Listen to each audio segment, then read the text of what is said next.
And We're We're alive. live! ah, Hello, everybody! hallelujah!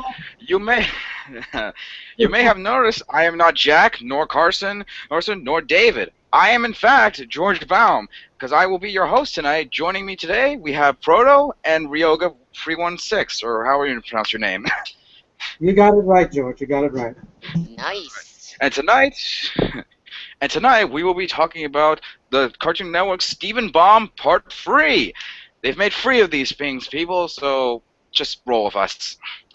All right. So, in case you aren't aware, Cartoon Network usually does this around every few weeks or so, where they basically have a marathon on of Steven Universe episodes based around an idea built upon the new universe, meaning like something new will happen with the characters, something new will happen in the world, and just so on and so forth. Basically, you get a lot of new episodes. Usually marathon through a course of a week or so. They've done this before in the past, but this is one that's seemingly getting a lot of attention now.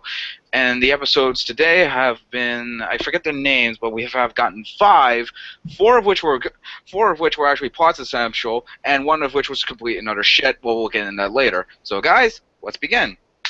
Sure. Sure. Let's start with Monday's episode. So, Ryaga, what do you think of it? Okay, I just want to make some clarification here. What you said earlier, George, is that Oh, sure, go. although we have the steam bombs going on since March, in the case Oh, of the yeah, right.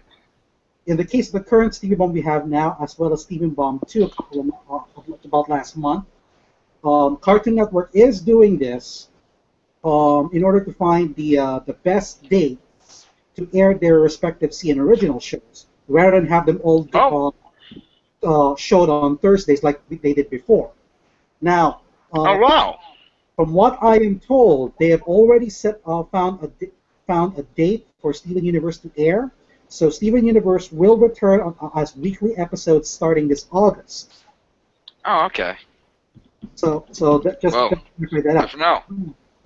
Now the the third Steven Bomb is also the staff of Steven Universe also call it as the week of sardonyx, in part because if you guys haven't seen the leaks in Comic Con in San Diego over the weekend, last weekend rather, they did actually show Sardonyx, who is the latest fusion gem between Garnet and Pearl, which was the focus on the first episode, Cry for Help.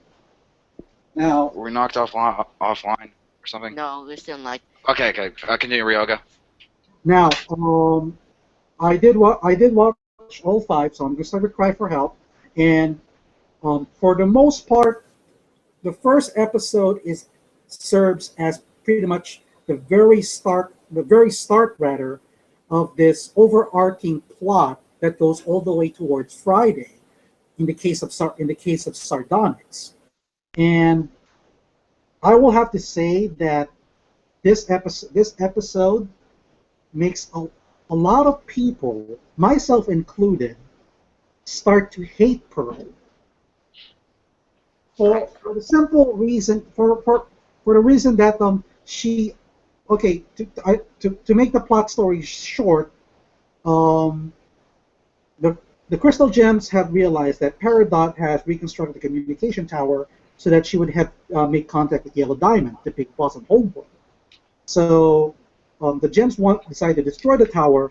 Normally it's supposed to be Sigilite, which is the fusion between Garnet and Amethyst, but Garnet Which is the blaster realizing that which is basically what would happen if you took like a showgirl and mix it with like oh, what was it? What did I say with you, Pro, when we were talking about this uh, earlier? a shogun and a spider, I think. Oh yeah, yeah, definitely. yeah. So seeing that it's too dangerous, and for another specific reason, the Cartoon Network can't afford Nicki Minaj to voice her again.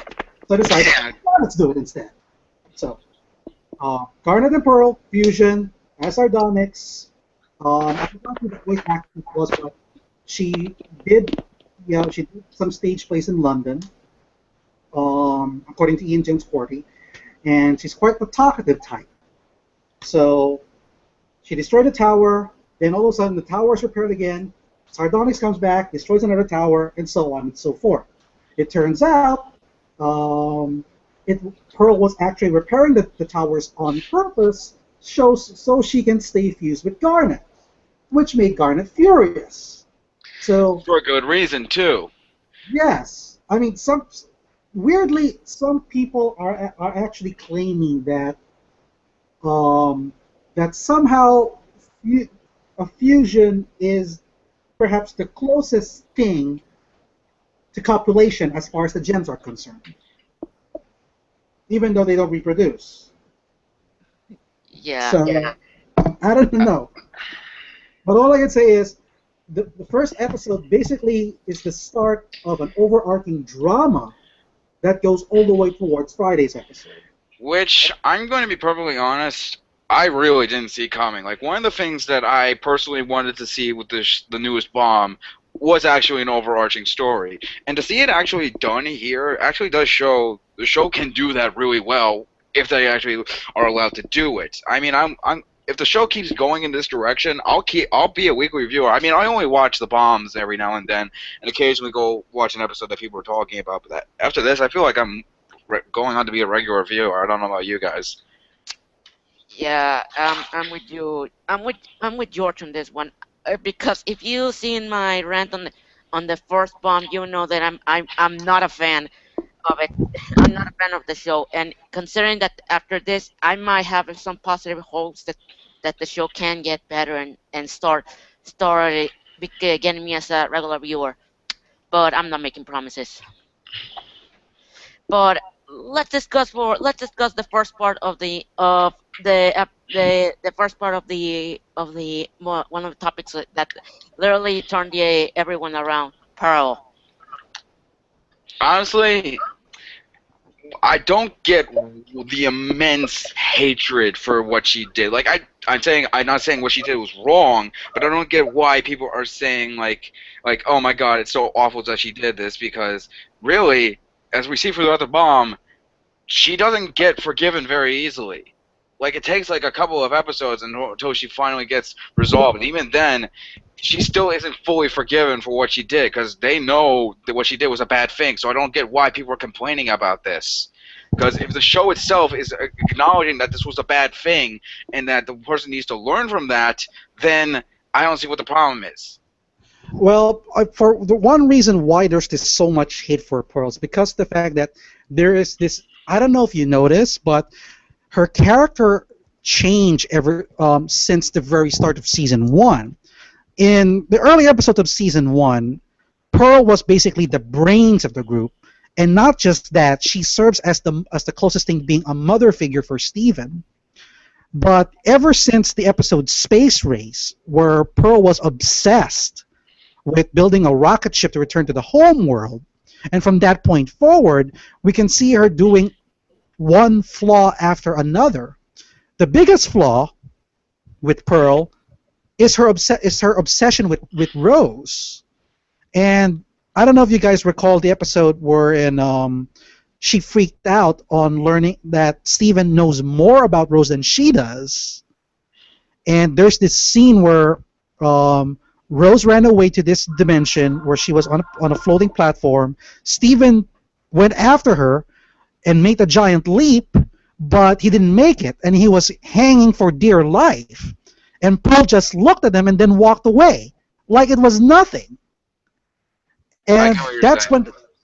when the start of the hate for Pearl began, because she's supposed to be the closest thing to Steven's mom, and for her not coming down and help him, that that that's stupid, even for her. Well, It's so completely out of character for her. I get what you're saying when it comes to that, but in terms of like the current progression of her character, it's honestly something I'm actually interested because it's actually making her more than just like a one-dimensional character than she was in the first one. I mean, I liked her in the first few seasons, but now I feel like she's slowly actually becoming a really complex character in that regard, like her obsession, her compulsive, her actual flaws, because really that's what makes an interesting character for me. Bro? Yeah, yeah. This is a treatment that I rarely see in shows, but but it's one of the treatments I fucking hate with a passion, unless it's for a reason. it's called character derailment when it goes against the pre-established character in order to make something in order to make the status quo change. For this, I can see why they do it, but if you ever told me back in the day that she was being the selfish bitch with no care for others, then I wouldn't care. I would have told you to fuck off. Right now, I can see where are they trying to do with this character. But I'm just hoping that they really know what they're doing and they really pays off in a big way, because this is one of the biggest risks Rebecca has done in a while, and I'm gonna call and I consider consider Rebecca Sugar to be one of the safest players in the game, guys. Yeah, I fully agree with you. Really? I agree with that one as well. All right, all right. Anything else before we move to Keystone Motel?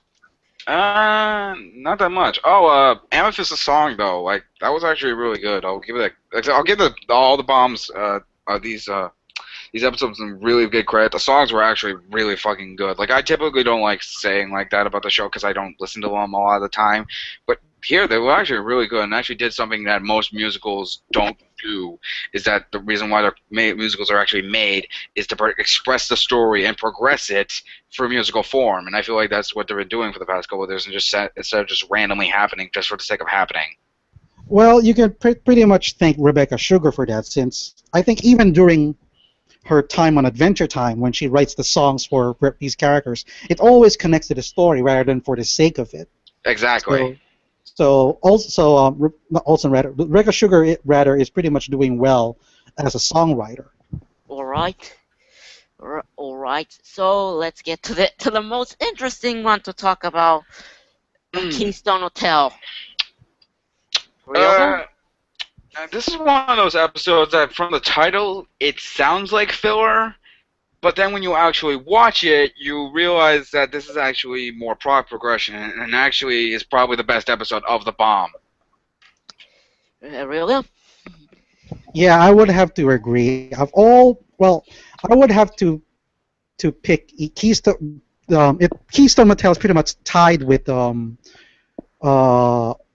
Onion Friend as my most favorite of the three bombs, in part because because like I said earlier, although all of these are pretty much standalone stories, but they're actually part of an overarching plot. So in a way, it's almost similar to regular show in a sense with what they're doing recently. In the case of Keystone Motel, it picks up right where the first episode left off, and even better, it basically allows us to have a much closer look at Ruby and Sapphire, the two gems that form Garnet. And there's also the only one of the five in which Rebecca Sugar did the storyboarding herself.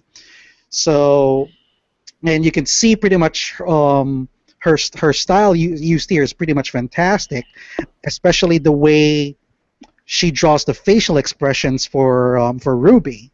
Oh yeah, the facial expressions were pure fucking gold in this episode.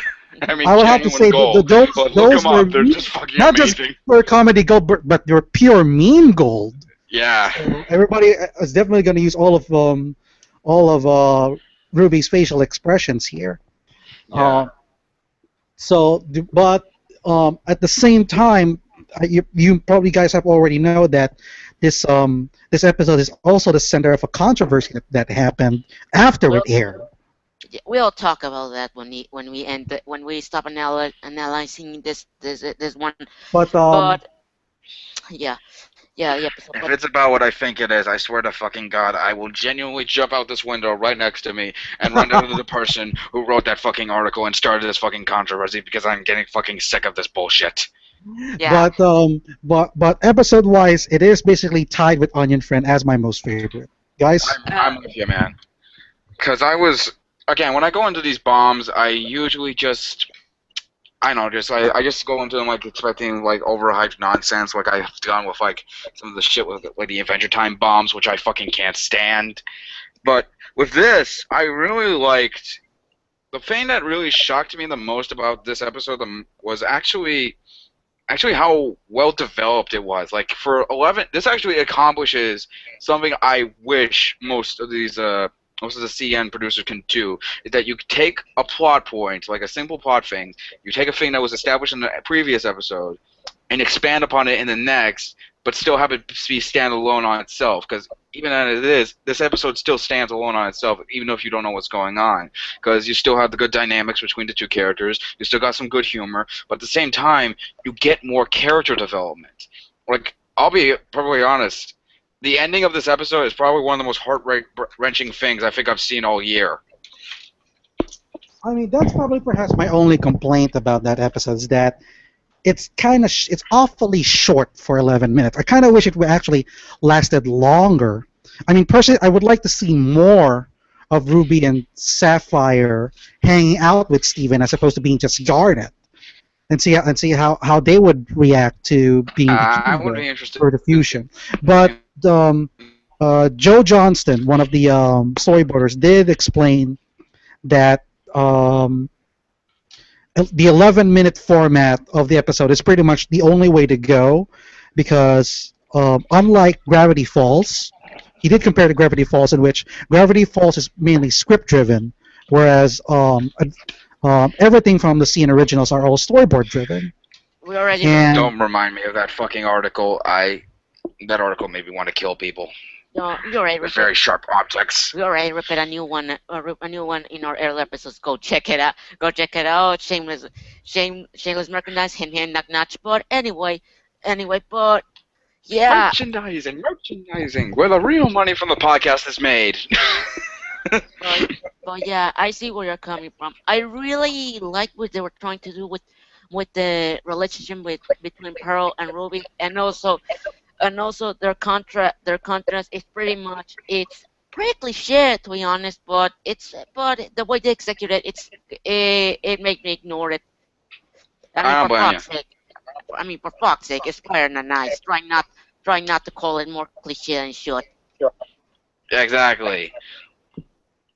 But Also, I could not be. Also, before we end this, I could not be the only one who immediately thought of Elsa from Frozen with that one scene involving Steven in the hotel alone with Sapphire. Come on, you all were thinking it. Just be honest with yourself. yeah. Now we tackle the controversy.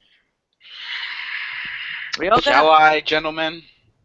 Ryoga, do the fucking honors. Okay, so the story goes that while the episode at Keystone Motel actually does refer to the state of Pennsylvania, there were other references that which the fans noticed. Before I get to the controversy, there is another thing that's referenced that, according to some people, I've never lived in Pennsylvania, so I can't be sure. But according to some people, that in the state of Pennsylvania, if you own a basic cable package, there's this scene in which Steven says which channel he's going to watch, and Sapphire says it's 43, but it's not much is on. Okay, before you go on, fun story. Currently, where I live, I'm currently living in Vermont, / River Junction. 43 here, the channel 43 is actually fucking Nickelodeon. So it is exactly the very reference. That's the actual reference. At some parts of Pennsylvania, I can't be sure because I never in Pennsylvania, that channel 43 is a reference to Nickelodeon. Oh my God, that was intentional! Oh my God, that is the greatest thing I've ever heard. Bravo, Mike Becca, just bravo. That's pretty smart from you. I knew it couldn't have been a coincidence. No, they were indeed taking pot shots at the networks. That's fucking brilliant. That was an amazing. Fucking brilliant. Damn it. So yeah, now let's get to the juicy part. Okay, so besides of that, apparently there is an actual place called the Keystone Motel, a real life Keystone Motel, but not in Pennsylvania, but in Florida.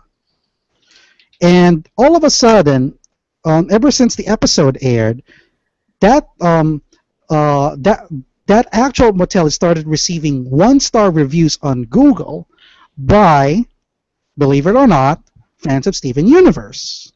For the Enthusiast. and it got so bad that Matt Burnett, one of the storyboarders, actually tweeted telling the fandom to stop because it's basically hurting the business. But he was forced to remove that tweet when he realized it only made things worse. So, Please, viewers, join me, Ryoga, and Proto as we all collectively facepalm. oh my god, it's so. Bloody. Stupid! Oh my god. Oh my god. It's just insane. Oh my god. Where do I begin with this enthusiastic talk? Legitimately insane! Like, I could be a fanboy for something. I can hold grudges for something really badly, as you've seen, like, in tons of the podcast and you follow me on Facebook. But even I wouldn't go this far. Just this far to ruin someone's business just because they were mentioned in an episode of a show. And even then, what did the episode show that will make this place look like a bad motel? It looks fine. Hell, I've been to a motel recently. When I went down to Detroit a couple weeks ago for a family thing. And it was fine. It was genuinely fine. It wasn't that specific motel, but still. Ugh. Your friends, you shut the hell up. Oh, god damn it, where do I begin with these fuckers? How about the fact that that this goddamn little hotel had no fucking idea that they were mentioned in a popular anime show. Also, or the fact that these motherfuckers thought this was a funny joke when in reality it just made us aware that these guys are fucking exist and got themselves a fucking reputation. Or also the fact that these motherfuckers also gave the bronies who back I don't know months ago starting a war with them and only gave them a weapon in silver fucking platter.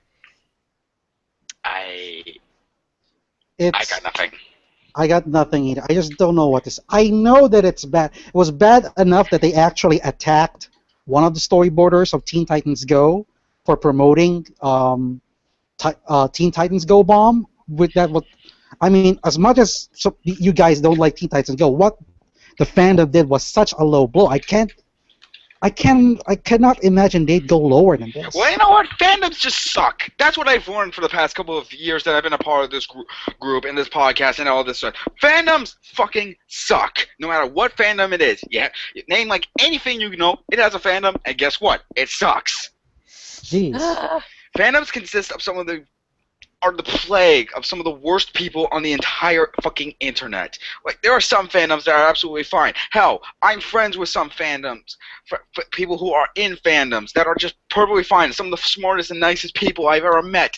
But these idiots, I'm sorry, these idiots deserve to be shot for what they did for this.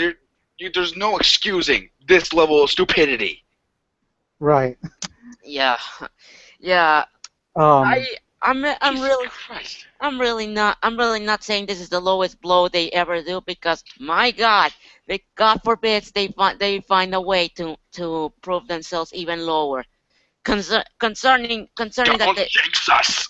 I'm not jinxing. You just did. We're doomed now. Just any second now, like a news feed is going to pop up, and they'll just like someone has burned down the Glenstone hotel. Thanks a lot, Proto. But yeah. Anyway, I'm gonna tell you this from the bottom of my heart. Stop being crazy. Stop being idiotic. Stop being a ravenous pieces of shit. Stop being a loudmouth, arrogant, rainbow ass looking goddamn fucking sons of bitches. Fuck. Also, if you know the goddamn character Rainbow, that you understand what am I talking about? God damn it.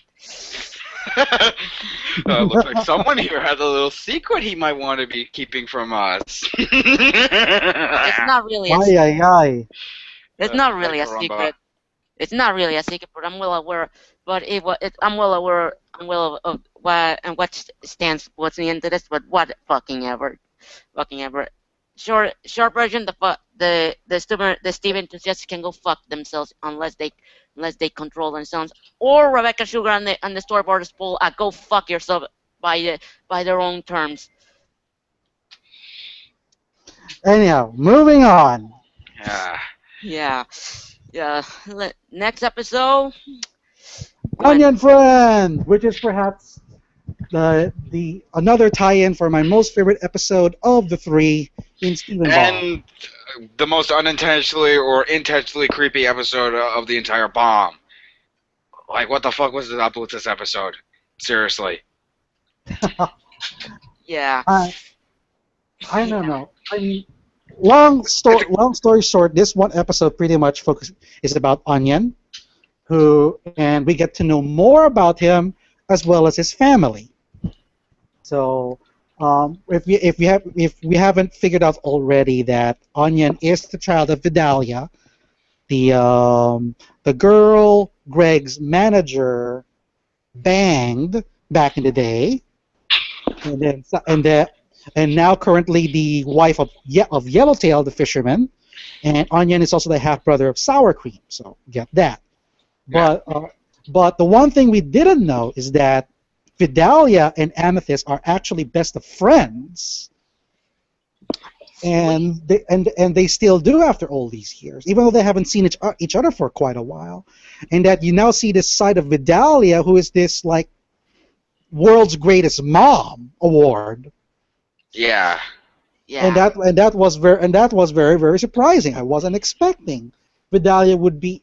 Vidalia at this point, I think she's probably in her 30s or 40s now, and yet her character is like she's this nice old lady that you want to hang out with, even though she has a shotgun pointing at your head. Yeah. I mean, fine by me. My mom's 40 and she's fucking awesome. Yeah. And of course, we also learn a side of Onion that we didn't know, is that Onion is actually a caring person, still creepy, can still do evil things, but when he cares, he does care. Unless you go into his room. Unless you go into his room and then he'll show up. Okay. Even if he actually showed you a video of his actual birth. Oh god, that is nightmare inducing. Just a thought that this innocent kid went up to this room, this kid's room to play, and then he just suddenly shows him the video of his live birth. I've never seen live birth, and I don't plan to for many years. But God, that must be scarring. Don't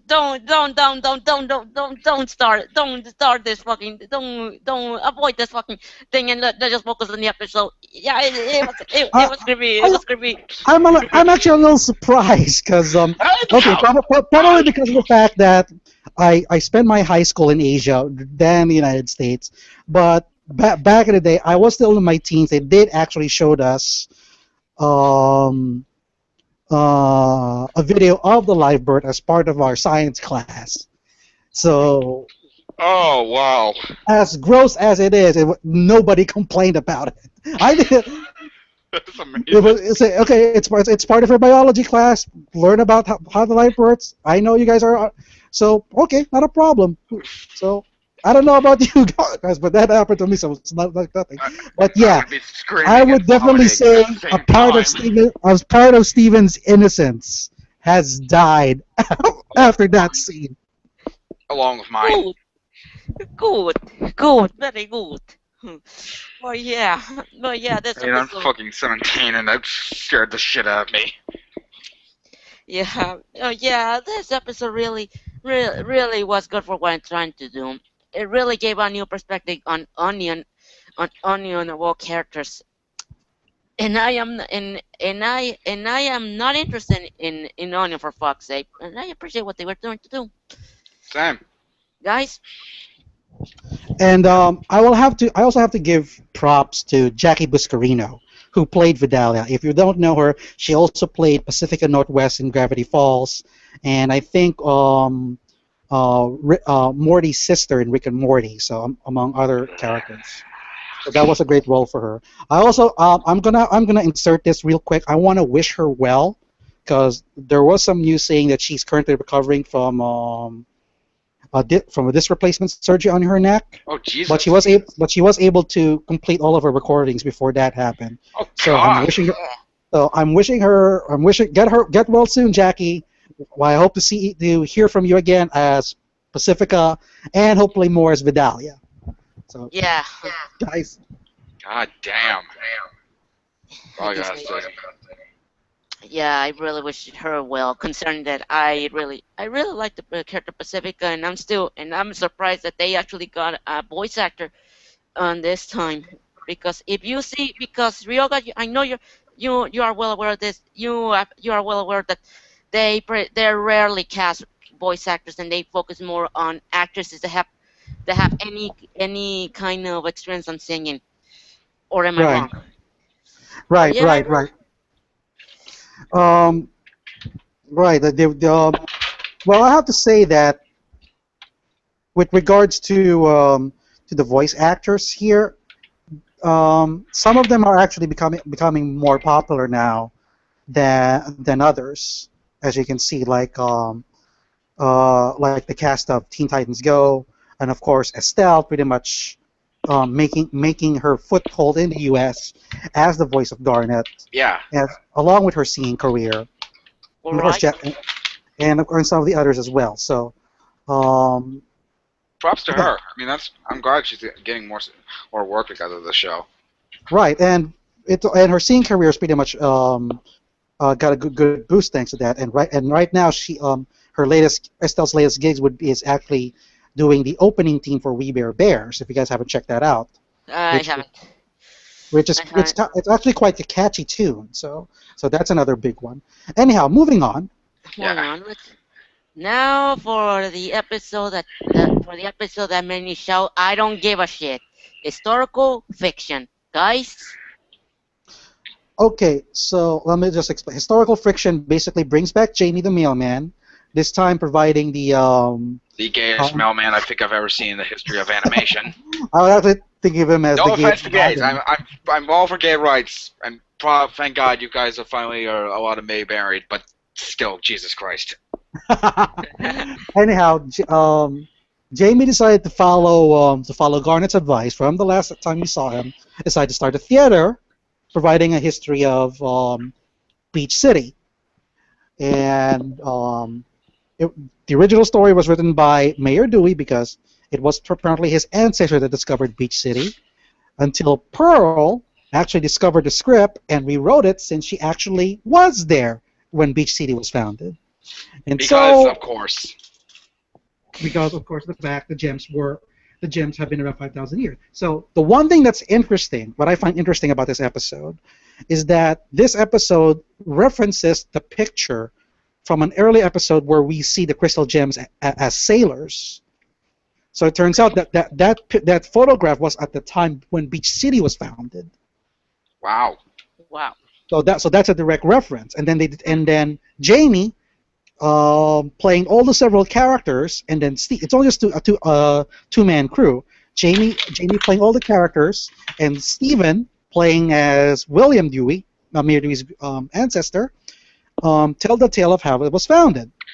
Now, For the record, aside from the fact that it did feature a brief history of Beach City and at least a mention of the Temple Gem, which is basically the fusion of all the crystal gems, along with Rose at that time, that helped that actually did help Mayor William Dewey found Beach City. It was also the time where, for a brief moment, Pearl became a mother again.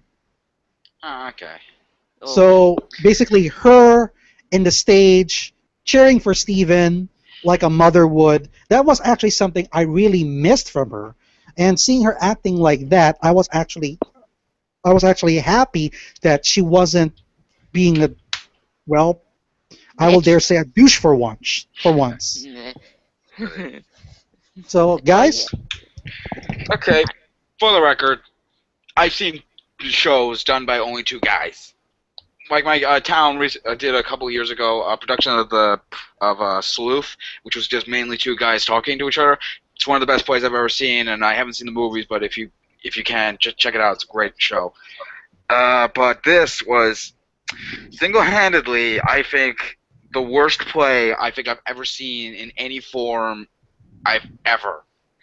And I have seen some really, really, really bad plays in my life. Like, unspeakably bad. There was also another reference that the episode did.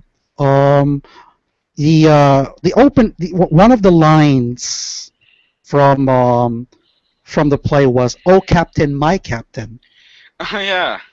and that's basically as well as the fact that the name of Mayor Dewey's ancestor was William. So the entire play from the opening was referencing Dead Poets Society, which was played by the late Robin Williams. Shit. Shit. Huh. So that was another thing that was referenced in this one. Wow. Yeah. Props. Doesn't And, explain I mean to be clear, shit, but still. virtually almost all of the bombs we see have at least a reference or two to a pop culture. I forgot to mention that in the third episode, Onion Friend, when Onion was giving out one of the guys' action figures, nobody saw it actually notice, but for some reason no one did. No one noticed that one of the guys, the guy who has a boomerang-shaped antenna on his head, was a direct reference to Mega Man as one of the villains there, Quick Man. Huh. Huh. Weird. So again, Just I'm surprised something I read. I'm surprised nobody noticed that nobody knows that reference. Yeah. Yeah. Outside of the reference that which I can welcome.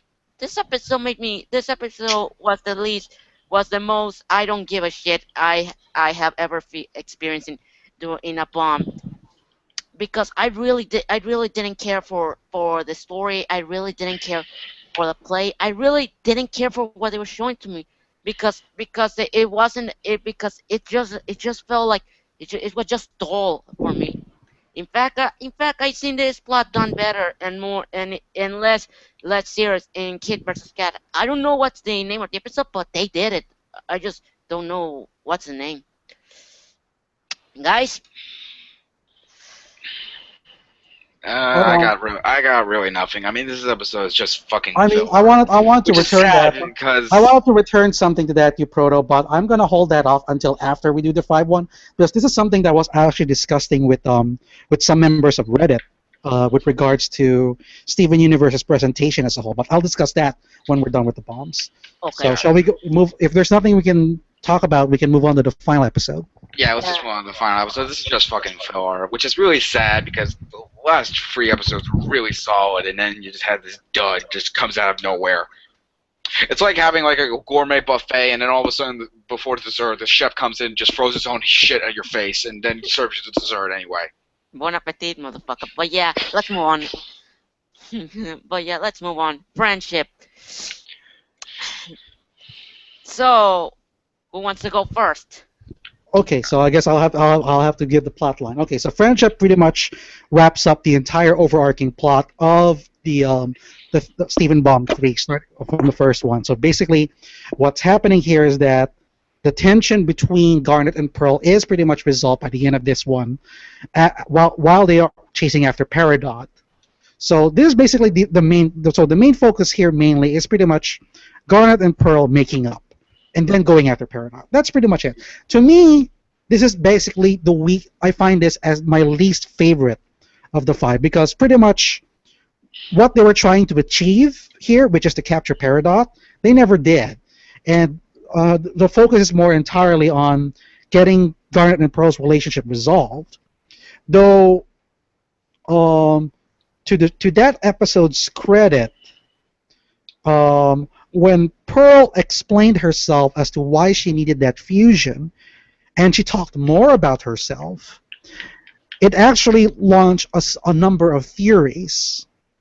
So what I'm specifically saying is that Pearl said to herself that she's sorry that she, quote unquote, she is just a pearl. So if you take that word out of context and look at it closely, if she refers to herself as a third person, and it implies that in the gem home world there might be more than one pearl, and that there's also possible of a class system, and pearl would be one of the lowest classes of them all.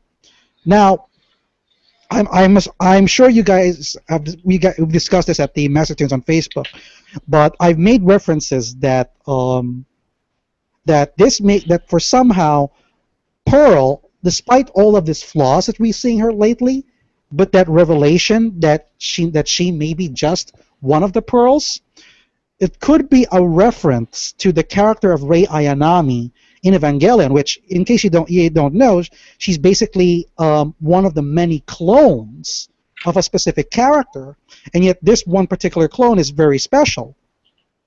If you guys aren't familiar with that, then I can also say that the pearls in Steven Universe would be similar to the Sirs, the robot slaves in Invader Zim, and Gur was the defect, which makes Pearl a defect herself. Huh. I never thought of that. Yeah, that's an interesting perspective.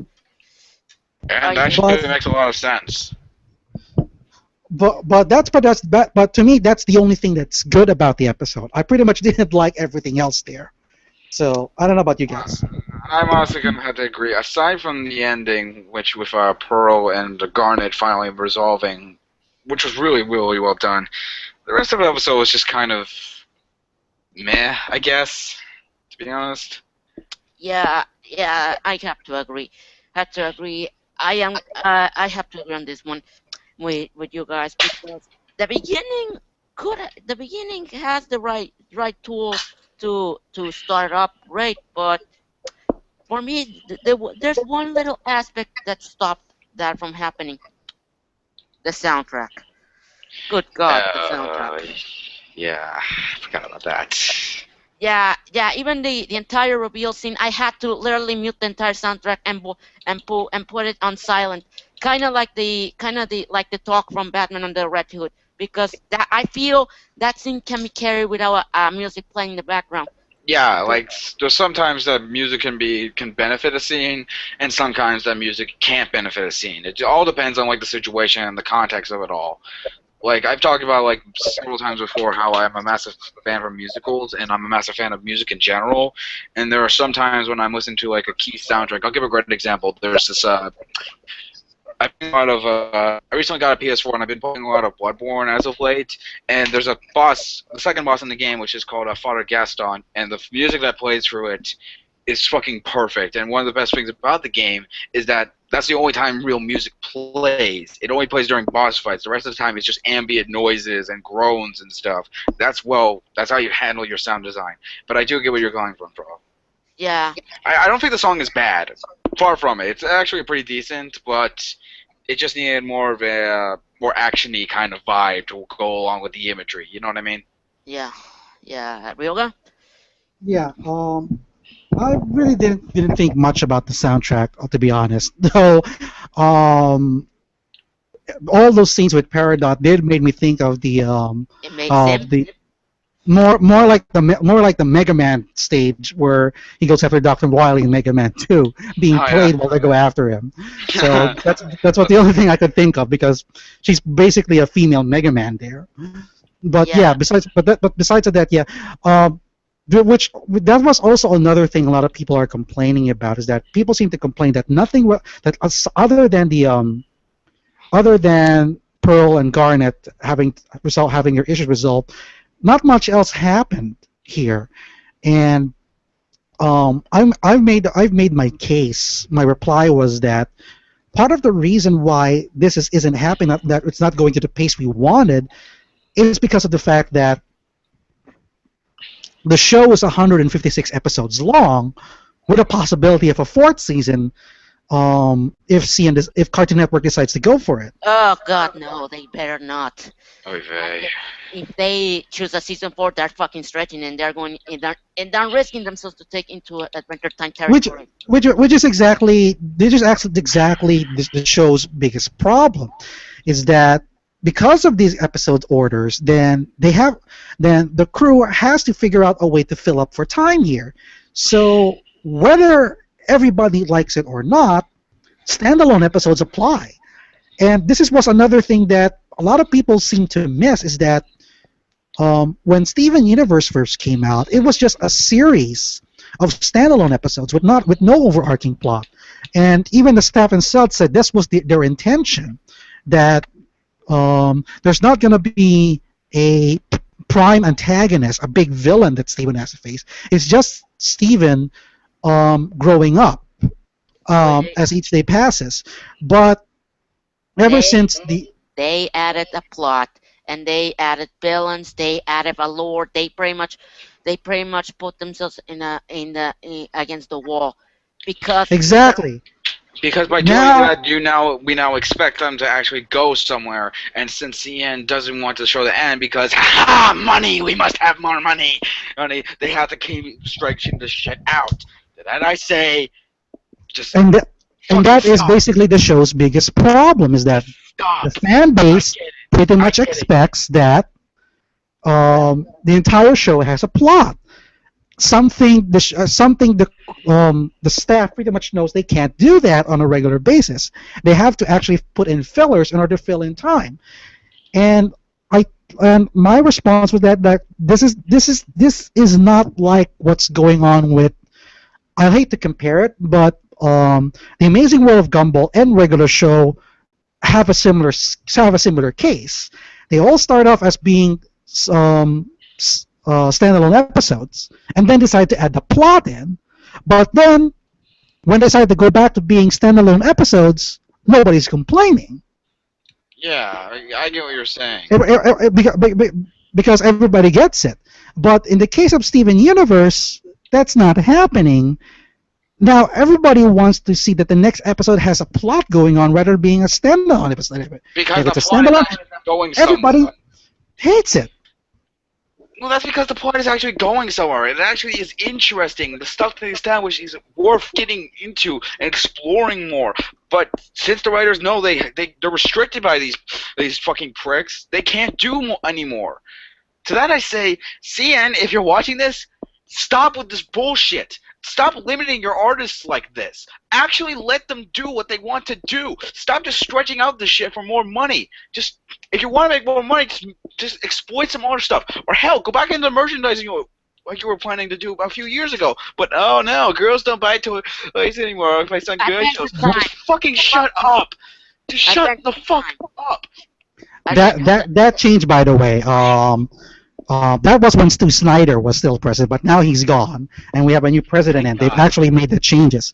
So this is from what I'm told from the guy who used to work regular show, or the guy who knows somebody who works regular show, that unlike Disney or Nickelodeon, Cartoon Network is actually looking at the female demographic, for the simple reasons that if you look at the ratings numbers, all of their CN originals, even Uncle Grandpa, even Clarence, even Teen Titans Go, most especially Teen Titans Go, have a very, very large female demographic.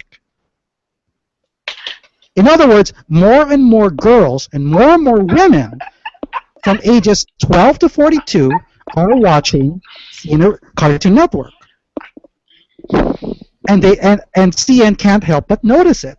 So now they decide, okay, if more women are watching our shows, that will be the factor whether the show will get a new season or gets canceled. And for that reason, they did make the announcement that Steven Universe is going to get a third season, Uncle Grandpa will get another season, Clarence gets another season, and so on and so forth. I honestly, all you said afterwards were just mumbled words. As you said that a good amount of females 12 to 42 watch Teen Titans Go. I cannot fathom that actually being real. It's going to take a long time to get. I've made a video of that a few weeks earlier, and I can tell you the numbers don't lie here. I There's just no way you they're making this up. These are from the actual people who are looking at the Nielsen ratings, and the Nielsen ratings say a lot of women watch Teen Titans Go, a lot of women watch Uncle Grandpa, and a lot of women watch Clarence. So no disrespect to women. Like, far from it. I love women. Like, I really, not in the way you think I do, but I really do. I respect them. I really respect what they're going for, and I respect women's rights. Hell, most of my profile pictures for the past couple of years now have been mostly women. Fine with that. I just don't get how this is even possible when, like, these people can look at the show that's shit and actually say, this is something worth watching. I mean, here But then again, I guess it's better than, I'm like, I'm actually pulling up my my Excel sheet. I still have my original data sheet here. I'm going to compare. Let's see, the highest rating for Steven Universe was on the episode Sworn to the Sword on the second Steven Bomb. For the female demographic, they have a 0.74% of all of females aged 12 and 32 in the United States who watched Steven Universe at 6 o'clock at that time. That's an impressive number for Steven Universe compared to The Boys, which is 0.43. So you can see there's a big difference. huh. Now, Interesting. let me move to Teen Titans Go. Teen Titans Go, the highest demographic for women was Beastman on June 30th with a 0.73 for women, 0.37 for men, and the total viewer numbers is nearly 2.3 million compared to Steven Universe where its highest number was 1.9 million. So again, these numbers don't lie here. A lot of people watch these shows, and the majority of them are women. Uncle Grandpa, 0.49 versus for women, 0.31 for men. So those are pretty much impressive numbers here. And I can't believe it. Even more women also watch regular show, 0.53 to 0.41. Adventure Time, obviously, 0.65, 0.41. Gumball, what's their highest number? 0.61 to 0.35 of 2 million. It's currently the second most watched show on Cartoon Network, topped only by Teen Titans Go. And again, the women are dominating. Damn it.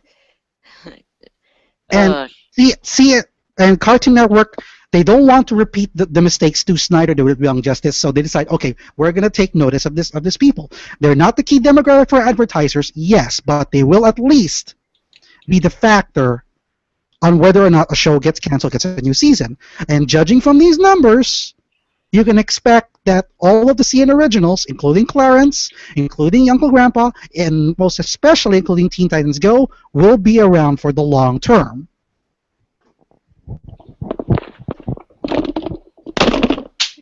Dude, you just broke the guy. I'm sorry. You can't argue with the numbers here. I'm not, but I'm just saying. But god damn it, this has how times has changed. God damn it. It does. Times have indeed changed. So I can't help. So I will say to all the female viewers who watch Cartoon Network, my hat's off to you. And my top hat to you, and my blade through your chest. God damn it. Well, let's get back to the subject. You only see that. George has left the building. And he has come back more pissed off than damaged. I quit. I genuinely quit. I'm done. I'm just done. I'm done. You guys can take over the podcast. I'm leaving Assembled. I'm leaving the fucking country. I'm becoming a hobo. I'm just fucking done. I am done with the internet. I am done with everything. I'm done with television. I'm dropping my career and possible dream of becoming a filmmaker. I'm just dropping it all after learning this news. Thank you, Ryoga. Thank you very much.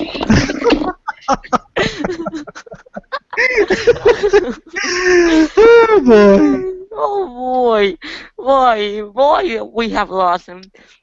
Yeah, we definitely lost him. So, to our viewers, I am sorry for what has happened, but I'm just showing the facts here. And like I said, a lot of people watch these shows.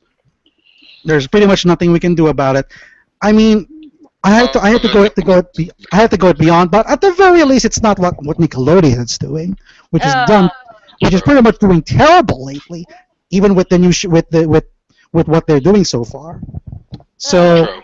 it is for this and you have to admit, because of these numbers, is why Cartoon Network is pretty much knocking on Disney's doorstep, and pretty much some along the road, if this keeps up, Cartoon Network will be the top dog of the all three networks. Right now, Disney is still in the lead because of their live action shows, but and Gravity Cartoon Falls. Network, Cartoon Network is simply catching up. Yeah. Let's get back to starting and wrap this up. So I'm Yeah, gonna I definitely say agree. my favorite part of the friendship was the talk. That's the Same. only moment I actually felt that they were actually addressing that for the first time. Everything has a result.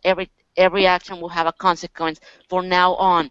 Nobody no if their actions is positive, then it will be positive. If it's negative, it's not gonna be left unaddressed. It's gotta be noticed and addressed. And I hope to God after this they take advantage of this because I'm gonna say this on when we wrap this up. But I'm gonna say I hope they really keep taking advantage of this. You guys. I'm gonna have to say that overall, the Steven Baum 3 was great. It's probably I would still prefer the first one as the first one as my top favorite over the three. I find the three to be perhaps the weakest. Although I do give them props for making an overarching plot. Um, but I at some point I can provide a wear down, and I'm not like everybody else, but I would like it if the show goes back to its roots of being standalone and just see them going doing a slice of life stuff together for at least a few episodes, and then something happens that'll put them back in.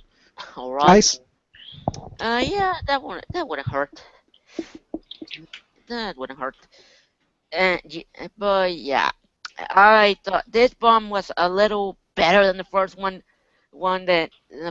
but it just doesn't hold a candle to the for its competition which was Gravity Falls. I, I didn't like the episode as much as the rest of you guys, but I can admit it's still a fuck ton better than the bombs. I respect what they were trying to do. I'm just not that impressed. I like it, but not that impressed. Guy, Joe. I don't know. I understand what's going on. To me, this is bomb so far, but I wasn't a fan of either of the bombs. Like, one was boring. Two had its moments. This was actually solid throughout, with the exception of not a fictional history. I think this is definitely showing better turns for this show. I really hope this means they're going to be getting better footing now, and I hope they just keep on going with the momentum they have with this bomb right now. Because if they just go back to typical shit after this, I don't feel that's the best move for them right now. But if they have to, and just occasionally get out a new plot episode that progresses the story every now and then, consider me a regular viewer. All right. So anything else before we wrap this up? And Not much else really. yeah, Yoga? I'm pretty much I'm good here. So I'm just yeah, looking forward to the return in August. yeah. I'm just Alright gonna. then. I have something before I leave. Before we close this out. Ooh, I'll get the popcorn. Yeah, yeah. You might not read the plans that the plans from Comic Con with Steven Universe, but I have, and there's one aspect that really made me face palm myself. You wanna take a guess? Uh, forget what was at the Comic-Con, but please explain. One of their plans was to give Jasper a character we barely fucking know. We barely has gotten any attention. Barely has gotten any impact. We'll get a redemption arc. Yes. Yes. The Gale Mainline is getting his own redemption arc? Yes. I... Let me explain. I've actually have read this. Shortly during Friday's San Diego Comic Con, the Cartoon Network panel, someone actually leaked about the plans for future Steven Universe episodes. So at that point, I already knew in advance what was going to happen on Steven Bomb 3, and they did say that they did confirm that Jasper will have a redemption arc in which she will basically team up with the Crystal Gems, along with possibly Lapis and Peridot, in order to take on Yellow Diamond. Because at that point, Yellow Diamond has also. Why?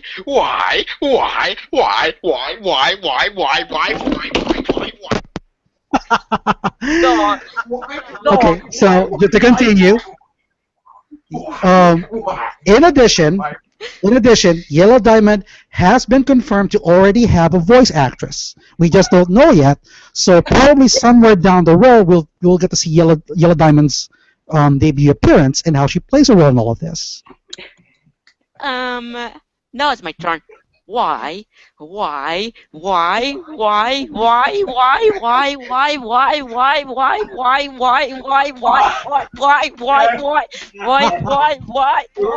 Fucking why? God. You're telling me you're gonna drop off your the only thing you have. Damn you all the hell! You're gonna drop off the only thing resembling a fucking menace of your fucking enforcer just so you can pretty much bring the big man himself into this. Fucking why? We haven't met this character yet. That character hasn't got any spotlight. Hell, the only thing we haven't got on this fucking character was on that fucking vision with Lapis. Nothing fucking else. It's a one-dimensional character with nothing else to give to feel a fucking redemption arc. For fuck's sake, what the hell are you doing? I'll tell you what they're doing. They done fucked it up. Oh boy, I can pretty much tell. A lot of people are saying the exact same thing. Okay, let me give my observation as to why Jasper is having a redemption arc. Number one, Jasper isn't exactly the big bad here. She's nothing more but a brute. It's an enforcer. An enforcer. So she's really not the main antagonist here. It's most definitely be Yellow Diamond, as a lot of people pointed out in some early episodes. There was in the episode series Steven season 1, there was a mural where we saw carvings of Rose taking on another crystal gem, which is believed to be Yellow Diamond. So that's basically the gem war. So we know at some point, so we already know that's already foreshadowing that Yellow Diamond would likely be the big bad that Steven has to face. So that's the reason why Jasper would likely get a redemption arc. That's number one.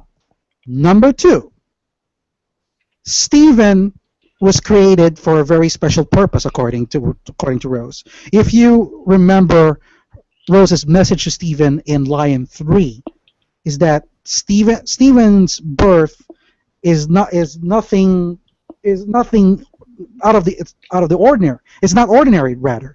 It's special, and that he hopes that Steven would actually do a great change to not just the crystal gems, but perhaps the gem race in general.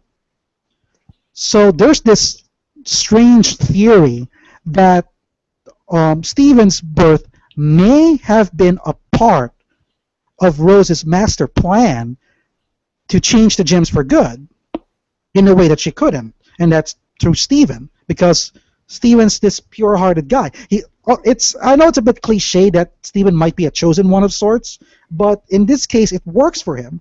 It's through Steven's innocence that he's trying to connect to Lapis, and he's trying to connect to Peridot. I mean, if nobody noticed how Peridot doesn't seem a bit threatened by Steven, nor even attempting to hurt him, because she's just fine with him.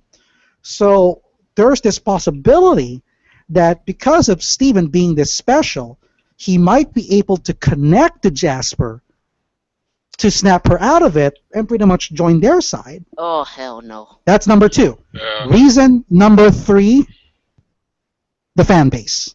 A lot of people love Jasper. In fact, ever since Jasper's introduction, there has been several headcanons, or whatever you call it, of Steven. Instead of being with the Crystal Gems, it'll be the team of Jasper, Peridot, and Lapis on their own adventures, while maintaining their personalities. And then eventually you're going to have all 6 gems living together with Steven in one roof, trying to get past everyday life. So kind of like your typical harem anime that you see in most animes, where you get a lot of women living in the same person with just one guy. And now there's a possibility we're going to have the same scenario, except with Steven and the 6 crystal gems living together. So we're going to have this slice of life approach to see how Peridot, Lapis, and Jasper try to mingle with the human world without causing so much trouble. To me, I find that as a very interesting concept, considering the fact that crystal gems have already figured out how to live with humans, while these 3 don't. So that'll be a series of really good and funny stories. So those are my 3 observations as to why Jasper will be redeemed and join the good guys, while Yellow Diamond will remain the only bad guy, or girl, or it, or gem, whatever. Whatever the fuck it is, I just want to break some gems right now.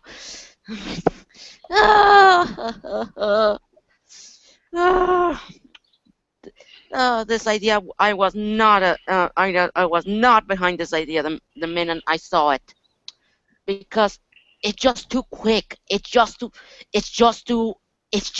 fast. It's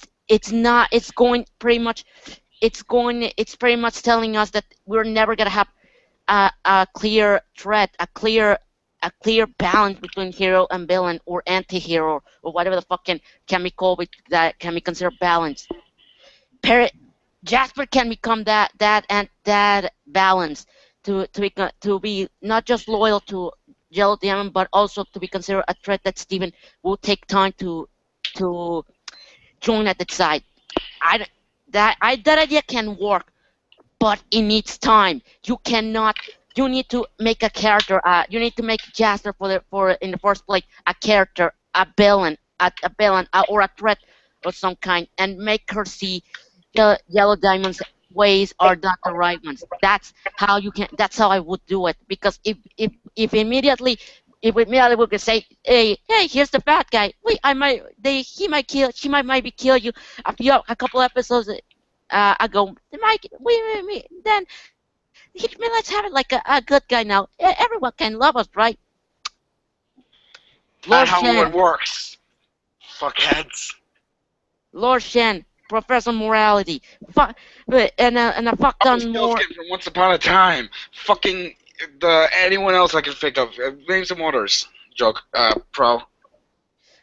Yeah, even Red Hood, who at the first was a villain to Batman, had its redemption arc. I was not a fan of that redemption arc, sure, but it's still fitting for what they're trying to do.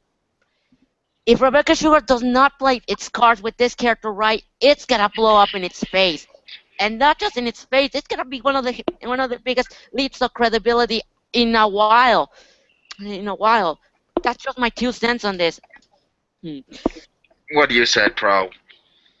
Yeah, that Sugar better know what she's doing with the character, or else it's going to blow hard, guys. I think we've gone on for far too long. Let's just wrap this up now. Yeah. So, sorry for us for going a tangent on the, but it's still relevant. So Right. that pretty much concludes the Stephen Baum. The Hey, Stephen man, Baum. this show is my job. I think. Wait, no, this is my first time doing it. Anyway, whatever. This has been our the Master Tunes podcast on Stephen Parr Part 3. Insert bad movie reference here. If you like this podcast, please give it a like, share, or subscribe. If you want to be in contact with any of us, please check us out on Facebook or Twitter or whatever we're on. Also, if you want to catch up with me personally, which I do not understand, but still, you can find me on Letterboxd at ArielRocks5.com, ArielRocks5, with my profile picture being Maggie from The Great Race. And also, you can find me on Facebook as well, on my public page and my in-house critic page as well. And, of course, join Master Tunes Assembled if you want to keep in contact with all of us. Ryoga? All right. So, thanks you guys for watching. And like what he said, if you want to learn more about the world of animation, just check out the Master Tunes Assembled on Facebook. You can also check out my channel at YouTube. The channel name is Ryoga316. You can check out also some of my earlier videos on my reviews on everything Steven Universe and beyond. And if you like this podcast, then please subscribe. All Please, right. we're so lonely. We need viewers. We're desperate. Yeah. You can find me in YouTube as Pro245, and in there you're gonna find my social media links. So yeah, let's end this now because I need a Alright. drink. Alright, this has been the Master Tunes podcast with me, your brand new host, hopefully, for the past couple of weeks now, it depends, and George, and George Baum, Ryoga, and me and myself, Proto RBD. Alright, Stay we will tuned. see you next week, or whenever we're going to be doing this fucking thing, because our scheduling is a bit fucked now. Yeah. See ya. Stay tuned. All right. Take care. See you all next time. Same podcast channel, same podcast time, same podcast Mhm. channel. Mhm. Oh, come on, I fucking had to. See you guys later. All right. Later. Later.